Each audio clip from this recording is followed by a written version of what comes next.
All right, here he is. Yes. How's it going, Touré? How are you? I cannot complain. No, you sure can. You're like the king of reality television. So how can you complain? All of the day's work, I'll tell you that much. Oprah loves you. All the kids love you. Like, what more could you ask for from life right now? You know, nothing.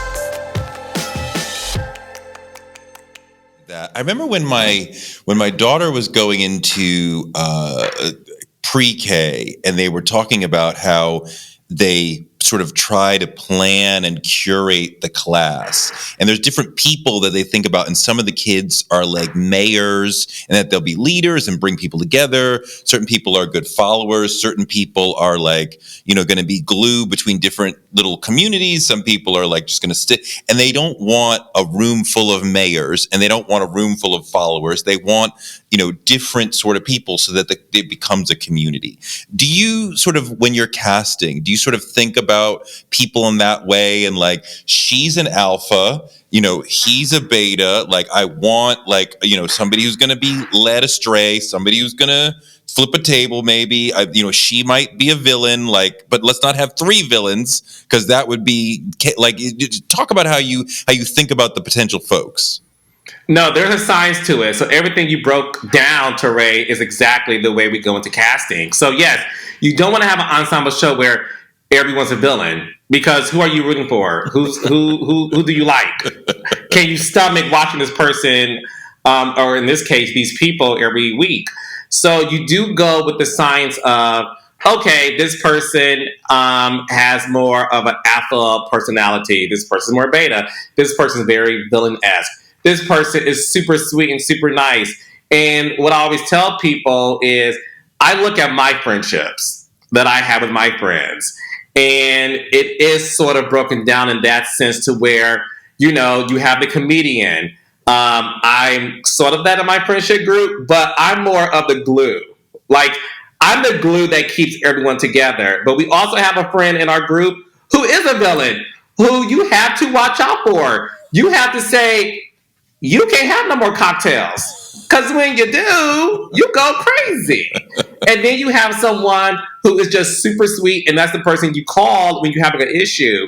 So I think if you look at your own personal friendship group, it is sort of diverse in that sense. And that's what I apply to my reality shows. It's funny because you, like all of us, are in multiple friendship groups, and you might be the glue in one group and the leader in another, and maybe you're the villain in another group. So the chemistry of the people is also really critical.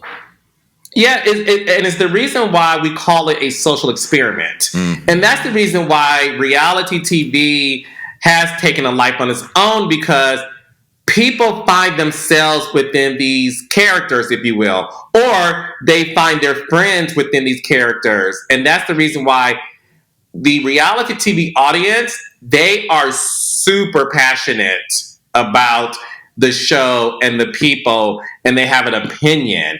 And they want to tell you how to live your life, or what they would do, what they wouldn't do. It sort of reminds me of, again, going back to scripted, when an actor portrayed a very good role as a villain. And you've heard these stories interviewing celebrities, how moviegoers really do think like, Denzel, are you really that person in Training Day? Or are you more like Malcolm X? Like, which one is it? So when it comes to reality, it's very straight and narrow in terms of their opinions of you. And they're like, no, this is who you are. I have a problem with it, and we need to talk about it. How do you know, when you're in the level of casting, before you've started, who's going to be a villain? What are you seeing that makes you say, yeah, she's going to be the one? Narcissism traits. a very snarky personality, if you will, very inherently cold. It's sort of like when you go on the first date and you're getting to know the person that's across the table from you.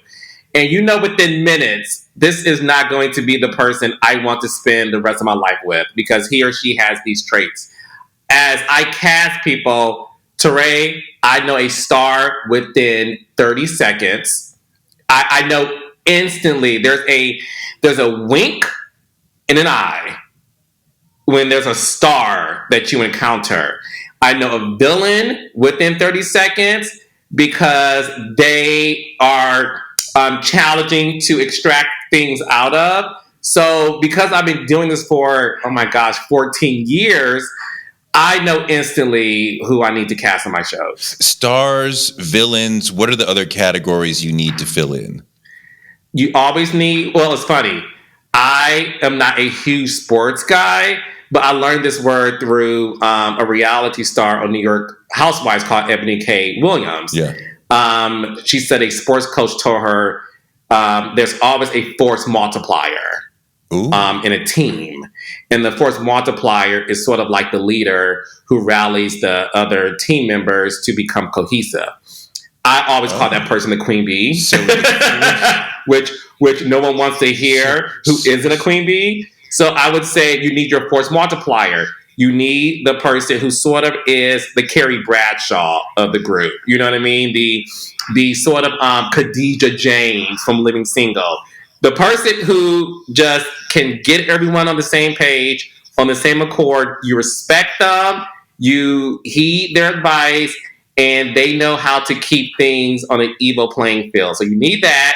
You need your comedian. You need your comic relief. Again, let's go back to scripted. You need your Martin. You need your Martin Lawrence type. You need somebody who can make you laugh. Because again, it's entertainment. So you want a comedian. And you also need the villain. You need your, in this case, I would say, because I just love comparing it to scripted shows, I would say you need your Whitley Gilbert. You know how she just, very, very funny but likable, but very villainous, because it's sort of like, again, narcissist, grandiose nature. Temper, exactly. And only cares about themselves. And you also see quite often the, let's say, dim-witted person who's constantly saying things that the audience is like, she can't possibly, or he can't possibly be that dumb. Yeah. You need your jock.